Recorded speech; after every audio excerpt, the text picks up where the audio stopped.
Bismillahirrahmanirrahim. Assalamu alaikum. Welcome to Easy Maths with Amna.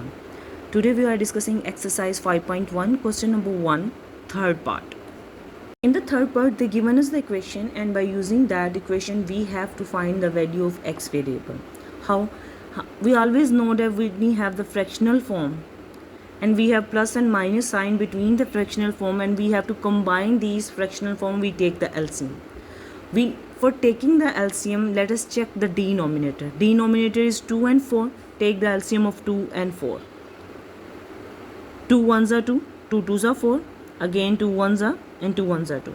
Means 2 multiplied 2, the LCM is 4. We have to make both denominator 4. हमने दोनों denominator को 4 बनाना है. First term को लेंगे x by 2. For making the denominator 4, 2 को किससे multiply करेंगे? We multiply 2 into the denominator, and same value we are going to multiply into the numerator. LCM method के लिए हमने डिनोमिनेटर की वैल्यू को LCM बनाना होता है. 2 को हमने 4 बनाना है, तो 2 को 4 बनाने के लिए we are going to multiply 2 into the denominator, and the same value we are going to multiply into the numerator in the first term. Now see the next term. Next term is 3x by 4, second term. 4 it is already the LCM, so we are going to multiply 1 into the denominator and multiply 1 into the numerator. The same value, 1 by 12 remains same. Next step, it become x multiplied to 2x, denominator 2 multiplied 2 become 4, minus 3x multiply 1 become 3x, 4 multiply 1 4. After making the denominators same, when we have the same denominator, we can write into the single fractional form. हम two fractional form को single fractional form में लिख सकते हैं. 4 2x minus sign between them 3x equal to 1 by 12 remains same. Now solve it. 2x plus 2x minus 3x, we get minus 1x divided by 4 is equal to 12. अब हमने equation के both side पे denominators को ख़त्म करना है, equation को simplify करना है, तो आप क्रॉस मल्टीप्लिकेशन कर दोगे. 12 को इस तरफ जाके मल्टीप्लाई कर दोगे, 4 को दूसरी तरफ. Minus 1x multiply 12 is equal to 1 multiply 4. हमने इस स्टेप पे क्रॉस मल्टीप्लिकेशन की डिनोमिनेटर की. Minus 1x multiply 12 become minus 12x, and 1 multiply 4 we get 4. Minus 12x is equal to 4. हमें x की वैल्यू को कैलकुलेट करना है. 12 कोफिशिएंट है. कोफिशिएंट जब अपनी साइड चेंज करके जाएगा, इक्वेशन की दूसरी तरफ जाकर डिवाइड हो जाएगा. माइनस 12 को इक्वेशन की दूसरी तरफ हम डिवाइड कर देंगे. x is equal to 4 divided by minus 12. Some student do the mistake when they take the 12 on the other side. वो दूसरी तरफ जाके डिवाइड तो करते हैं, बट नेगेटिव साइन को पॉजिटिव साइन में चेंज कर देते हैं. ऐसा नहीं होता. जब हम सिर्फ कांस्टेंट को इक्वेशन की दूसरी तरफ लेके जाते हैं, तो कांस्टेंट का पॉजिटिव नेगेटिव में चेंज होता है. कोफिशिएंट जो वेरिएबल के साथ मल्टीप्लाई हो रहा है, ये डिवाइड हो रहा है, तो division change into multiplication and multiplication change into division only. Positive negative sign change नहीं होते. Just multiplication change into division and division change into multiplication for the coefficient. minus 12 is the coefficient, and it is multiplying with the x variable. So when we take the minus 12 on the other side, multiplication change into division. Now take the minus common. 4 3s are 12. We get 1 by 3, minus 1 by 3. X is equal to minus 1 by 3. In the first step, by using that equation, after taking the LCM, we find the value of x variable, which is equal to minus 1 by 3.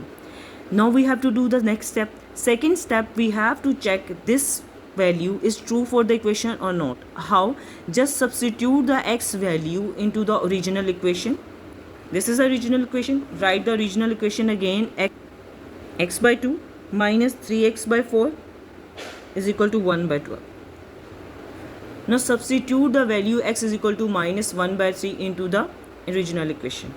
Always substitute the value inside the bracket. x की जगह minus 1 by 3 bracket में substitute कर देंगे. Divided by 2 minus 3, x की जगह value 1 by 3 substitute कर देंगे bracket में. Divided by 4 is equal to 1 by 12. Now at this step, मैं इस स्टेप को सेपरेट एक्सप्लेन करी हूँ. माइनस 1 by 3 डिवाइडेड बाई 2 को हमारे पास माइनस 1 by 3 डिवाइडेड बाई 2. आप समझने की कोशिश करें. माइनस 1 by 3 है हमारे पास. इस डिवीजन साइन को मैं इस तरह मेंशन कर देती हूँ, divided by 2. Now solve it. Minus 1 by 3 division change into multiplication and this ये रेसिप्रोकल हो जाता है, it's become 1/2. When we multiply numerator with the numerator we get -1 multiply 1 we get -1, 3 multiply 2 we get 6. तो आप directly भी क्या कर सकते हो कि आप इतना पूरा सोल्यूशन सॉल्व करने की बजाय इस डिनोमिनेटर वैल्यू को इस 2 के साथ मल्टीप्लाई कर दो तो we get -1/6. This denominator multiply with this 2 value we get -1/6. कैसे, मैंने इसको पूरा एक्सप्लेन करके बताया कि -1/3 इस बड़े डिनोमिनेटर साइन को डिवीजन में लिख दिया because this is the division sign divided by 2, and as we know that division always change into the multiplication, and when division change into multiplication हम इसको reciprocal कर देते हैं तो it's become 1/2. न्यूमिनेटर से मल्टीप्लाई हो जाएगा, -1 multiply 1 we get -1 and 3 multiply 2 we get 6, -1/6. -1/3 divided by 2 is equal to -1/6. हम इसको डायरेक्टली भी लिख सकते हैं, -1 3 multiply 2 we get -1/6. This minus multiply with this minus sign, when we open the bracket, negative sign, outer negative sign multiply the inner negative sign become positive. This 3 cut with this 3. 3 multiply minus, तो हमारे पास क्या बचेगा, 1 divided by 4 is equal to 1/12. Now again we have two fractional form. We need to take the LCM from the solution of the left hand side. 6 और 4 का LCM लेंगे. 6 और 4 का LCM क्या लेंगे, always start with the prime smallest prime number. 2 3s are 6, 2 2s are 4. Again on 2, 3 2 1s are 2. Then on 3 3 1s are 3. LCM is 2 multiply 4, 2 multiply 2 4, 4 multiply 3 12. Means we have to make the denominator values both 12. First write the first term -1/6. 6 को कैसे 12 बनाएंगे, 6 multiply with 2 we get 12. So we are going to multiply 2 into the denominator and the numerator both. Plus now take the second term 1/4. How we are going to make the 4 12, multiply 3. So we are going to multiply 3 into the denominator and the numerator both, equal to 1/12 remains. This become -1 multiply 2 become -2/12 plus 3/12. 1 multiply 3 3, 4 multiply 3 12. Now write into the single fractional form because the both denominator are same. 12 minus 2 plus 3 equal to 1/12. -2 plus 3 किसके equal आता है, 1 के. 1/12 is equal to 1/12. When we substitute the value x is equal to -1/3 into the original equation, we get left hand side is equal to the right hand side. Means that solution is true for that equation. Now we are going to plot x is equal to -1/3 on a number line. x is equal to -1/3 को अपने number line पे plot करना है. First use your calculator, check कर लें कि 1/3 की value क्या है. 1 divided by 3 we get 0.333. 0.33333 means the value is lying between 0 to -1. 0 से -1 के दरमियान लाई करती है. हम टेक द स्क्वायर, इसी तरह आप यहाँ पे लाइन प्लॉट कर देंगे. अब चूँकि मुझे ज़्यादा बड़ी वैल्यू प्लॉट नहीं करनी तो मैं डिफरेंस ज़्यादा ले लूँगी. यहाँ 0 5 पे मैं 0 मेंशन कर दूँगी. देन एक पॉइंट मैं 7 पे प्लॉट करूँगी, दूसरा पॉइंट मैं 9 पे प्लॉट करूँगी. इसी तरह मैं यहाँ पे एक पॉइंट मैं 3 पे प्लॉट करूँगी, एक पॉइंट मैं 4 पे प्लॉट करूँगी.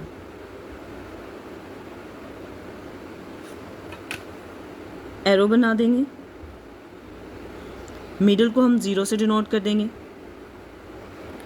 राइट हैंड साइड पर positive value 1 2, left hand side पे नेगेटिव वैल्यूज़ -1 एंड -2.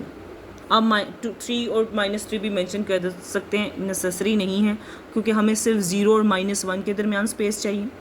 अब फ्रैक्शनल फॉर्म को हम कैसे प्लॉट करते हैं. x इज इक्वल टू -0.333 हम कैलकुलेटर पे कैलकुलेट तो कर लिया, लेकिन हम इसको स्केल के ज़रिए मुहैया नहीं कर सकते एक्यूरेटली.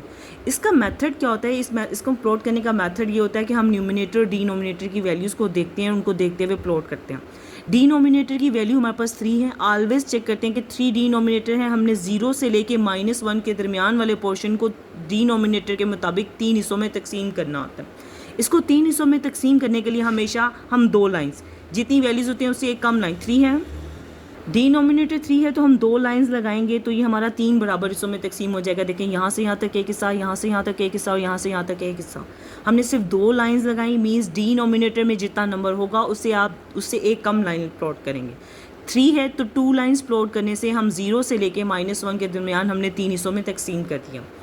न्यूमिनेटर की वैल्यू को देखेंगे -1 काउंट करके, अगर न्यूमिनेटर में जितनी वैल्यूज़ होती हैं उतनी लाइंस को काउंट करके हम लाइंस को प्लॉट कर देते हैं।